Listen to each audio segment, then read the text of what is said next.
اعوذ باللہ من الشیطان الرجیم، بسم اللہ الرحمن الرحیم۔ ہم سورۃ عبسہ پڑھ رہے تھے اور ہم نے 16 اس کی آیات پڑھ لی ہیں۔ اب ہم 17ویں آیات سے شروع کرتے ہیں۔ قتل الانسان، قتل مارا جائے، الانسان انسان، ما کس قدر اکفرہ وہ ناشکرہ ہے، یعنی انسان مارا جائے وہ کس قدر ناشکرہ ہے۔ من ای کس سے، شیء چیز، یعنی کس چیز سے، خلقہ پیدا کیا اس کو،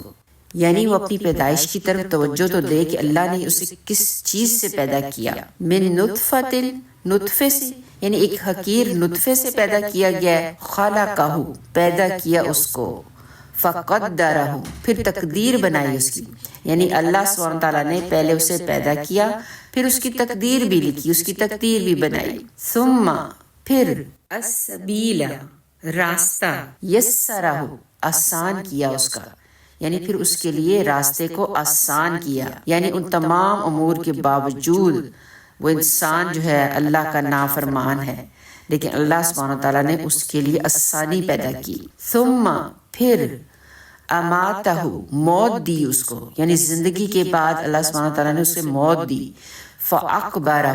پھر قبر میں پہنچایا اس کو، یعنی پہلے زندگی دی، اس کے زندگی کے رستے آسان کیے، اور زندگی کے بعد اسے موت دی اور اسے قبر میں پہنچایا۔ ثم پھر اذا جب، شاء وہ چاہے گا، انشرہ وہ اس کو اٹھائے گا، یعنی دوبارہ زندگی عطا کرے گا۔ کلا ہرگز نہیں، لما ابھی تک نہیں، یقضی پورا کیا، ما آمرہ جو حکم دیا اس کو، یعنی اللہ سبحانہ تعالیٰ نے جو اسے احکامات دیے ابھی تک اس نے ان کو تو پورا کیا ہی نہیں۔ فَلْيَنْظُرِ الْإِنسَانُ پس چاہیے کہ دیکھے انسان، اِلیٰ طرف، طعامہ اپنے کھانے کی طرف، تو انسان کو چاہیے کہ اپنے کھانے کی طرف دیکھے۔ انا بے شک ہم نے، سببنا ہم نے برسایا، الماء پانی کو، سبن خوب برسانا، بے شک ہم نے خوب پانی برسایا۔ ثم پھر شققنا ہم نے پھاڑی، الارض زمین کو، شقن پھاڑنا، یعنی ہم نے زمین کو اچھی طرح پھاڑا۔ فَأَنبَتْنَا پھر ہم نے اگایا، فیہا اس میں، حبًا اناج،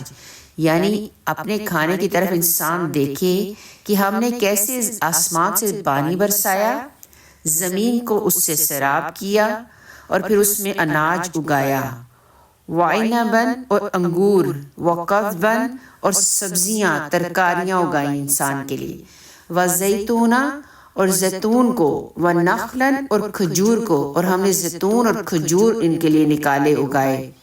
وحدائق اور باغات، باغ، غلباً گھنے، اور گھنے باغات انسانوں کے لیے بنائے گئے،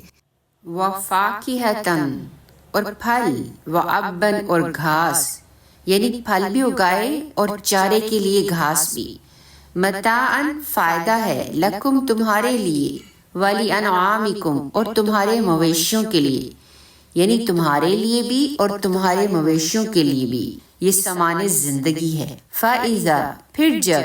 جاءت الصَّاخَّةُ فَإِذَا پھر جب، جاءت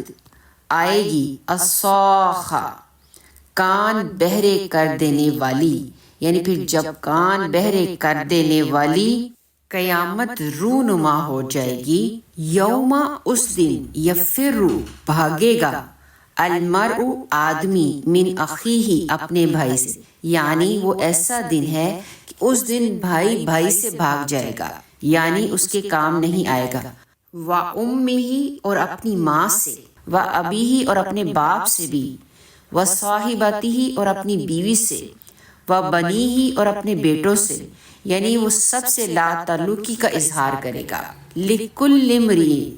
ہر ایک شخص کے لیے، منہم ان میں سے، یومئذ اس دن، شان ایک حالت ہوگی، یغنیہ جو اسے بے پرواہ کر دے گی، بے پرواہ بنا دے گی، یعنی اس دن ان میں سے ہر شخص کے لیے ایک ایسی حالت ہوگی جو اسے دوسروں سے بے پرواہ بنا دے گی۔ یومئذ شان یغنیہ وجوہ یومئذ مسفرہ، وجوہ کچھ چہرے، یومئذ اس دن، مسفرہ روشن ہوں گے، یعنی کچھ ایسے بھی چہرے ہوں گے جو روشن ہوں گے، ضاحکۃ ہنسنے والے ہوں گے، مستبشرۃ اور خوش ہوں گے، بہت خوش ہوں گے، یعنی کچھ چہرے ایسے ہوں گے جو اس دن روشن ہوں گے اور ہنسنے والے اور بہت خوش ہوں گے۔ ووجوہ اور کچھ چہرے، یومئذ اس دن، علیہا غبرہ، علیہا ان پر، غبرہ غبار ہوگا، اور کچھ چہرے ایسے ہوں گے جو اس دن غبار آلود ہوں گے، ترہقھا چھا رہی ہوگی ان پر، قطرۃ سیاہی، یعنی ان پر سیاہی چھائی ہوگی، اولئک یہی لوگ، ہم وہ، الکفرۃ کافر ہوں گے، الفجرۃ فاجر ہوں گے، یعنی یہی لوگ کافر اور فاجر ہیں۔ تو یہاں اللہ سبحانہ وتعالیٰ نے پہلے اپنے انعامات گنوائے کہ دیکھو اپنے کھانے کی طرف، کیسے میں نے تمہارا کھانا تیار کر دیا۔ پھر اللہ سبحانہ وتعالیٰ نے قیامت کی نشانیاں بتائیں کہ قیامت کے روز کوئی کسی کو نہیں پہچانے گا، بلکہ سب سے بے پرواہ ہو جائے گا۔ اور اس دن اللہ سبحانہ وتعالیٰ نے بتایا کہ دو طرح کے لوگ ہوں گے، ایک تو کچھ چہرے بہت روشن اور خوش ہوں گے، وہ تو کامیاب ہوں گے انشاءاللہ، اور اس کے علاوہ دوسرے چہرے اللہ سبحانہ وتعالیٰ نے فرمایا وہ کافروں اور فاجروں کے ہوں گے، جو سیاہ پڑے ہوں گے اور ان پر غبار چھایا ہوگا۔ تو اللہ سبحانہ وتعالیٰ سے دعا کرنی چاہیے کہ یا اللہ ہمیں نیکی کے راستے پہ چلنے کی توفیق بھی عطا فرما اور نیک کام کرنے کی توفیق بھی عطا فرما، اور پھر ہمارے ان اعمال کو تو قبول بھی فرما، تاکہ ہم کامیابی پانے والے اور خوش چہروں والوں میں شامل ہوں۔ آمین یا رب العالمین۔